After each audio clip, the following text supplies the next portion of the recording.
안녕하세요. 대단히 반갑습니다. 숲을 읽어주는 남자 자한형 이종수입니다. 이번 시간은 499번째 시간으로 소피의 선택 2라는 글을 읽어드리도록 하겠습니다.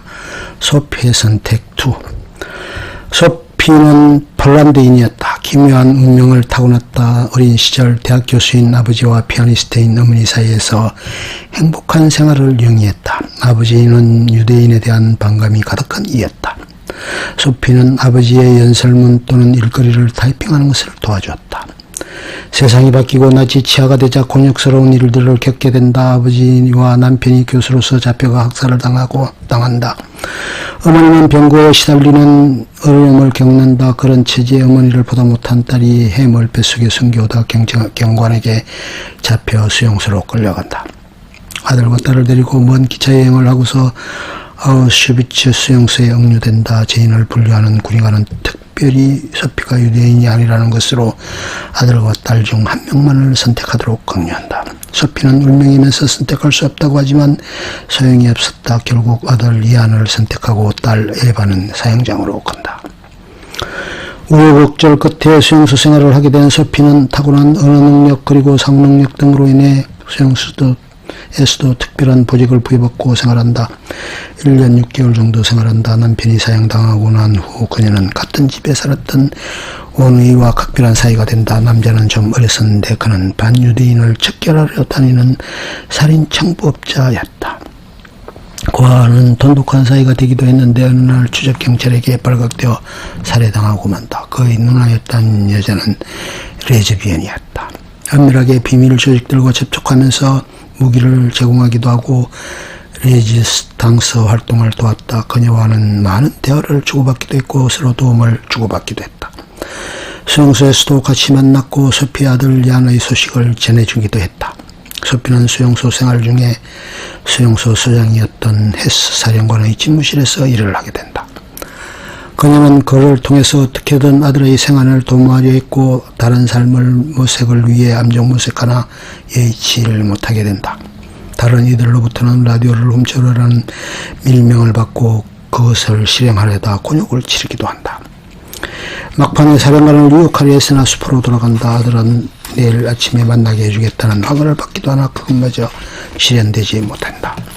사령관은 베를린으로 전출을 가고 그녀는 다시 행정 업무를 하던 수용소로 다시 가게 된다. 그녀가 모색했던 바는 독일인들이 어린아이들을 미래의 희망으로 만드는 프로그램에 자신의 아이도 포함되기를 희망했으나 결국 숲으로 돌아간다. 그녀는 전쟁이 끝나고 미국으로 건너와 뉴욕 브루클린에 정착하려 한다.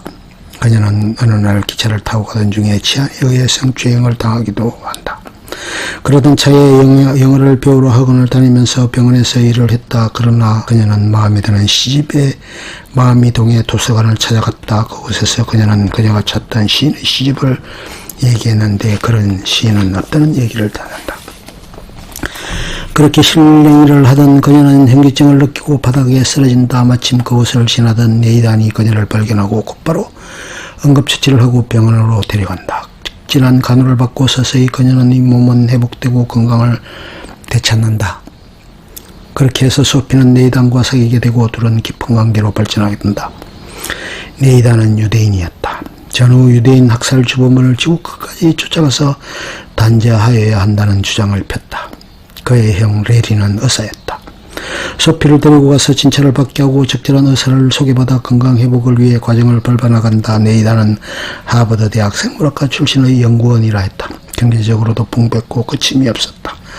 두 사람은 브루클린의 방을 얻고 동거생활에 들어간다. 그러던 차에 아래층에 스팅고라는 젊은 남부 출신 작가 지망생이 입주한다. 세 사람은 서로 친밀한 관계를 맺고 되고 돈독한 사이로 발전해간다. 소피는 스팅고에게 자신이 겪었던 여러 가지 이야기를 들려주기도 한다. 소피는 그 어려움 속에서 자신의 삶을 지탱해왔고 살아남았다는 것에서 위안을 갖고 있었지만 죄책감이나 자괴감에서 자유로울 수는 없었다. 네이더는 정신분열증을 앓고 있었다. 그녀는 편집정적으로 소피에게 집착했고 그녀의 정절을 의심하면서 그녀를 학대하기도 한다. 네이더는 스팅고에게 여자를 소개시켜주기도 했지만 그녀와의 연애는 결국 실패로 끝나고 만다. 스팅고는 한결같이 소피를 애모하고 좋아하게 된다. 스팅고의 아버지는 아들이 걱정되어 뉴욕으로 와서 같이 지내면서 근황을 파악하고 내려가기도 한다. 네이다는 자신의 지병을 견디지 못하고 마약에 빠져든다. 소피는 네이다의 학대를 견디지 못해 술에 빠져들어 알코올 중독자가 되어간다. 네이다는 자신들이 암치료약을 개발했다고 해서 거하게 축하를 하고 소피에게는 드레스를, 스팅고에게는 멋진 양복을 선물하기도 한다. 브루클린 다리 위에서 샴페인을 마시며 축하를 하기도 한다. 침대 위에서 네이다는 소피에게 멋진 시를 낭송해 주기도 하면서 생활에 나간다. 스팅고는 생활비를 도둑맞아 곤란한 처지에 빠진다. 그런데 네이다는 $200을 주면서 구원의 손길을 보내기도 한다. 네이다는 소피와 결혼을 계획하고 남부를 여행하면서 신혼여행을 대신하려고 하는 보관을 갖고 있었다.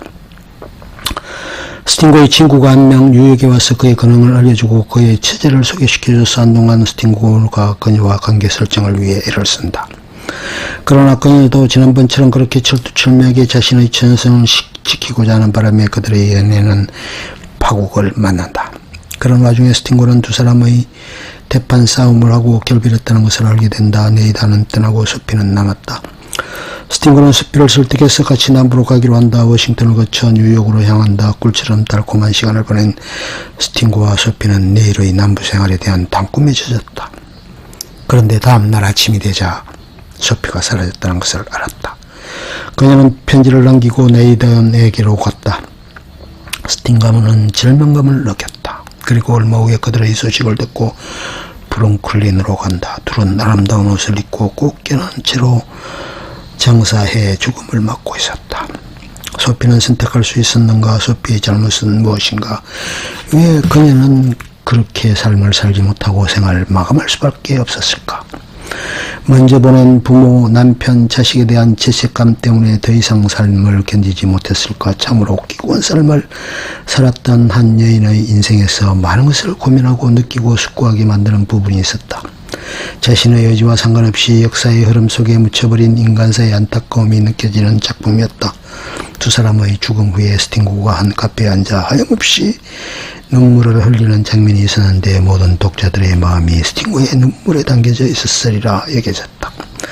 가슴 찡한 아우람이 그대로 다가왔다. 소피에게 날개를 달아주었다면 보다 자유로울 수 있었으리라. 끝. 좋으면 좋아요, 구독, 알림 설정 눌러주세요. 감사합니다.